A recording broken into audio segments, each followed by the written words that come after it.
Whenever you post something pro Kobe Bryant on Twitter, you inevitably get met with a slew of, oh, he was inefficient, oh, he wasn't really that good because of his shooting percentages, usually by a bunch of 20-year-olds. So I wasn't surprised when I posted this tweet that you'd get things like, he was inefficient. Highlight reels don't disprove that, by Prime Windler, who, of course, was in fact 20 years old. Not a surprise, but then you also get some of the facts, like, for example, that Kobe Bryant actually had a higher true shooting percentage than Tim Duncan, an effective field goal percentage just below, but Kobe was always above league average in true shooting percentage for the decade, despite all the claims of inefficiency and bad shots, yada, yada, yada. So then we have Johnny Buckets chiming in. Guy tweets highlights, says Kobe wasn't inefficient. Last game he took 50 shots. Yes, he did take 50 shots. He scored 60 points. So it struck me as amazing. Do people possibly really believe, for example, that Kobe Bryant was inefficient in, say, this last game where he took these 50 shots? So I decided, why not? Let's dive into the film. Let's do a little detailed Kobe Bryant film session. I've had an idea of doing like a detail type, what made Kobe so good on him for a long time anyway.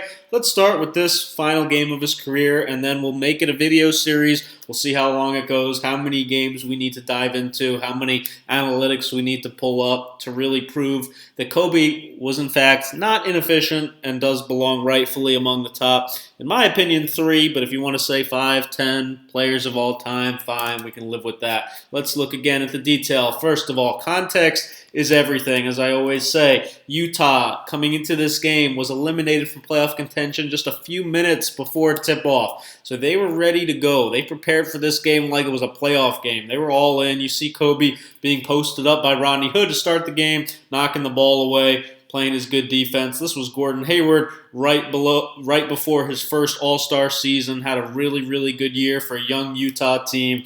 Here's Gordon Hayward getting Kobe with a shot fake, but then Kobe with the vet savvy to keep pursuing, knock it off Hayward's knee to get the Lakers the ball. So again, this was a game, the Lakers were absolute garbage this season. Again, you talk about context, look at this lineup. We've got Roy Hibbert in at the 5. We've got Clarkson. We've got rookie D'Angelo Russell. We've got young Julius Randle. This was a 17-win Laker team. This was a Utah team, again, that before the game thought they were fighting for a must-win playoff-type game.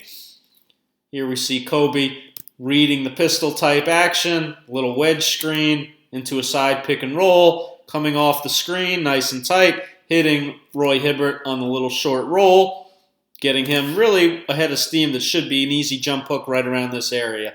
So you see, again, Kobe, one of the biggest narratives about him, look how he always just makes the right play. Look at this little head nod, get Hibbert over into the screen. Kobe's going to start it, going down to the baseline, fake down to the baseline, get the defense in an ice, get Withy and Hayward engaged in an ice, and then once they're down there, he's going to have that baseline jab, foot jabbing towards the baseline, which is going to really sell everything going that way. Then he's going to come nice and tight again right off the screen and get Hibbert. What should be a really good look, but Hibbert, was not very good, especially post-Indiana years. His career kind of really fell off, ends up taking a really tough fade away. So you got to consider always, what are our other options offensively? What else do we have going for us? Here's a little corner action.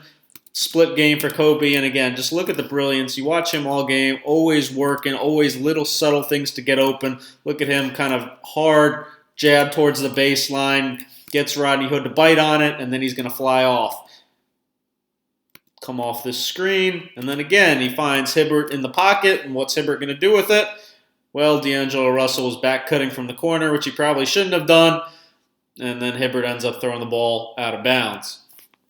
Kobe tried to get his teammates involved. Instead, we go 4 minutes into the game. Lakers haven't scored. Kobe didn't shoot great to start the game either. I believe he's 0 for 4, 0 for 5 on his first 4 or 5 shots. Had some decent looks at the rim. Didn't really have things going. Ended up being a real offensive struggle for the Lakers to start the game.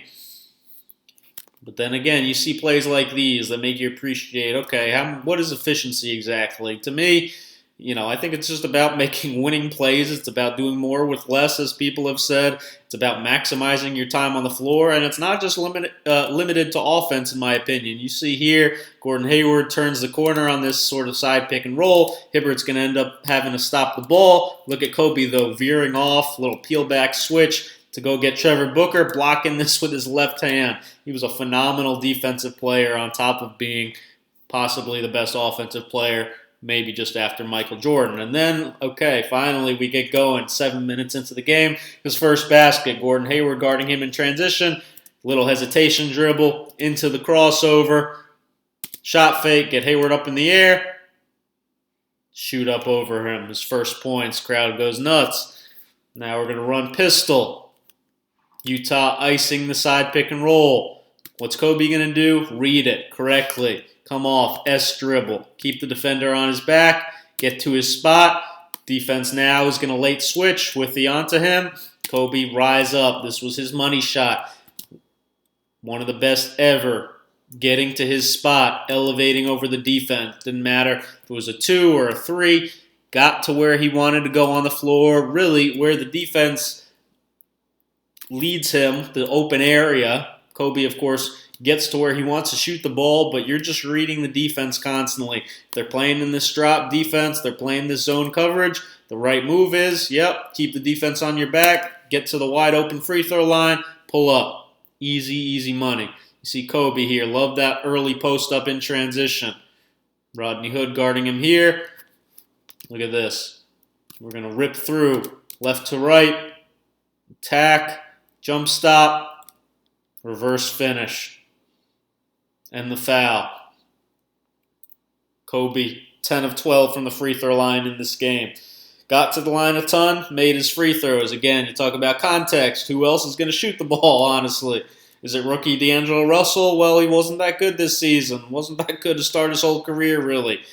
A lot of missed chippies, a lot of missed easy ones. Here's Kobe with Joe Ingles on him. Really probably had him on the right-hand drive here. Doesn't go up.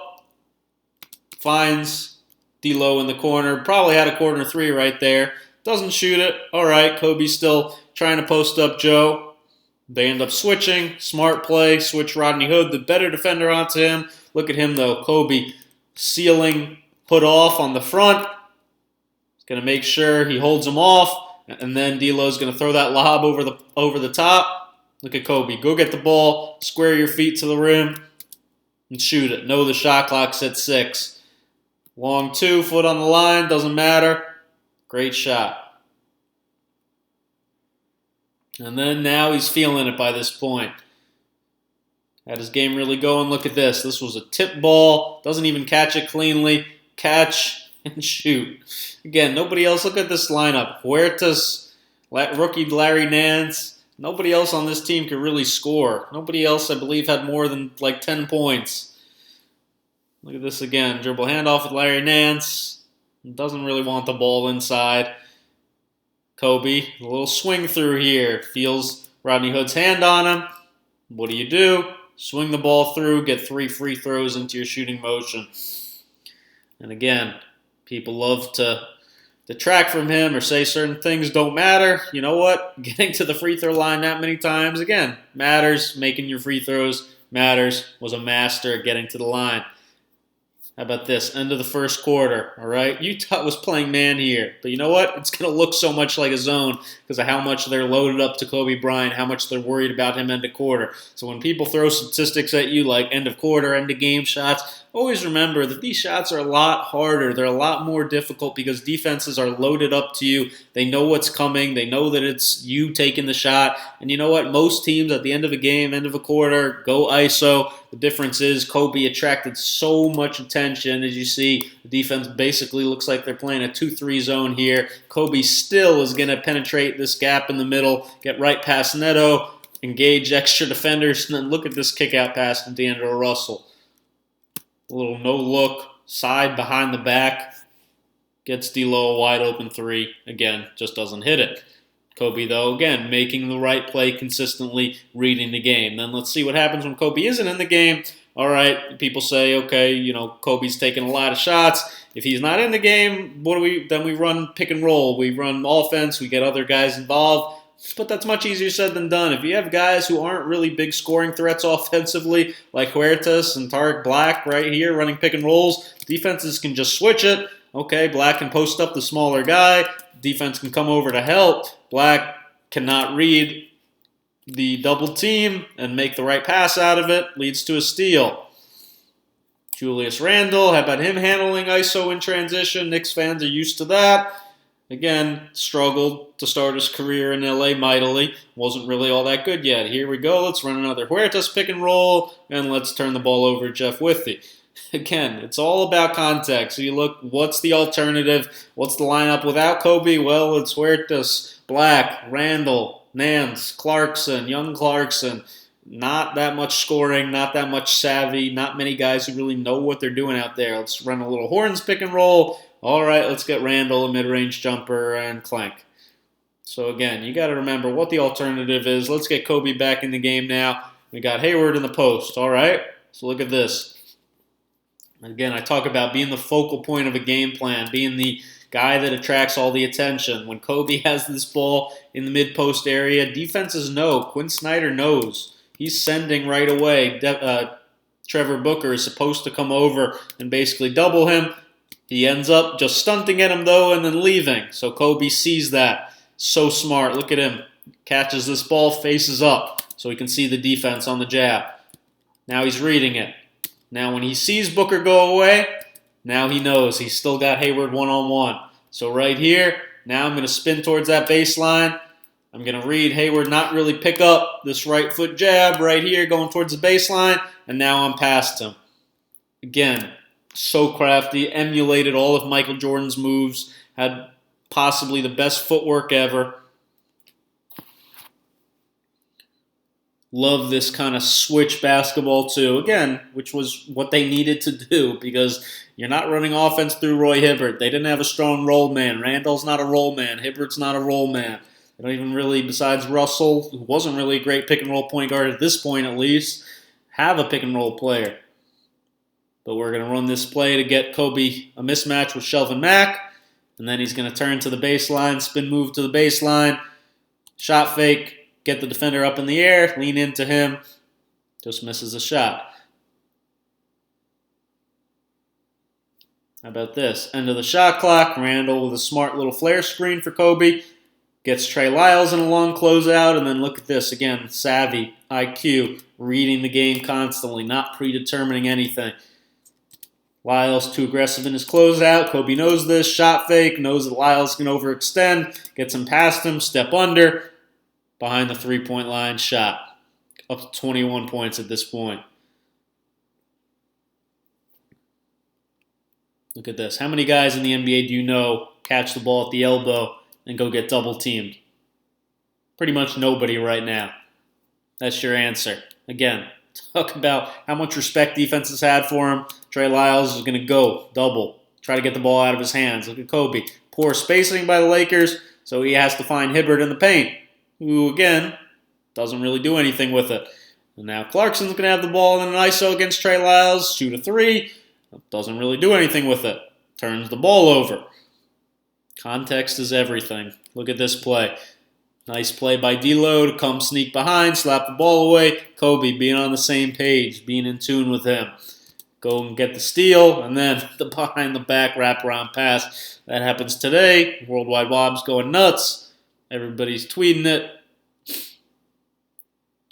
Coming off tight on the little pin-down, triangle-type action. Shot fake, up and under. Simple, easy. Get to your spot, get to the free throw line. Make the defense pay there. Again, like I talked about, end of the quarter, end of the half. Defenses know what's going on. So these shots, teams tend to go 1-4 flat, just a straight ISO, end of the quarter. So you know what? Yes, these are tougher shots. Not going to go in at a super high percentage, but this is a pretty good look that teams are going to take. Kobe, MJ shooting the shot, end of a quarter, end of a half. Just this ability to get your own shot off, get a good look, get a shot that should have almost went in. All right, Lakers down 15 at halftime. Kobe with 22. Again, though, made the right play, made the right read, kept his team within striking distance against the team that had a lot more to play for, at least going into the game. Stay tuned. Make sure you hit that subscribe button. Second half coming to you later. Kobe Bryant's final game. Hit the thumb up, hit the subscribe. Whole lot more coming soon. Make sure you follow at ScoutWithBryan, Twitter, Instagram, podcast. Thanks for watching.